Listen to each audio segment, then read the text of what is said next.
Alors c'est parti, dans cette leçon on va parler des template literals, ou en français, les littéraux de gabarit.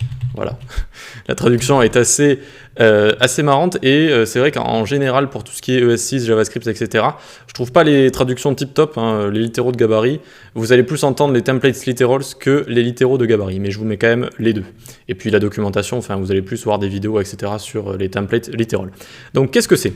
Avant, regardez, donc on avait let âge est égal par exemple 26 et let prénom est égal Enzo. D'accord? Donc là, on a deux variables.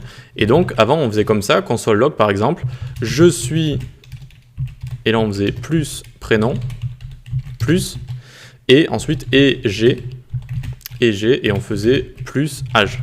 D'accord? Je suis Enzo et j'ai plus âge, et on pouvait mettre plus en comme ça. D'accord? Ok, donc maintenant on va voir comment faire la même chose, mais avec des templates literals. Donc ici, ce que je vais faire maj alt flèche du bas, ça duplique, hop, et puis je fais CTRL cassé pour le mettre en commentaire.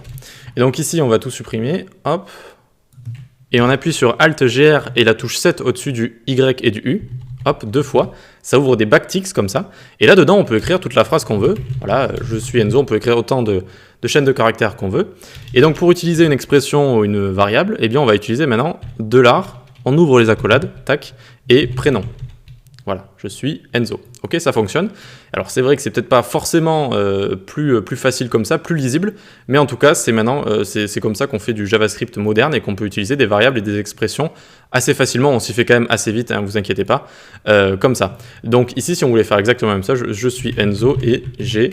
Et donc là, on utilise l'autre variable âge, donc $, on ouvre les accolades âge, et en comme ça. Ok?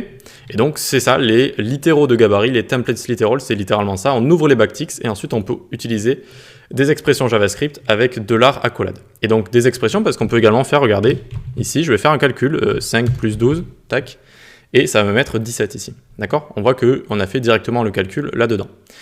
Et voilà, donc c'est à peu près tout, hein, une leçon assez simple. Et donc maintenant vous serez plus perdu quand vous verrez des backticks comme ça, tout simplement. On l'utilise très souvent pour utiliser voilà, tout ce qui est variable avec $, et on ouvre les accolades. On s'y fait vite, vous inquiétez pas. Allez, on se donne rendez-vous dans la prochaine leçon. À tout de suite.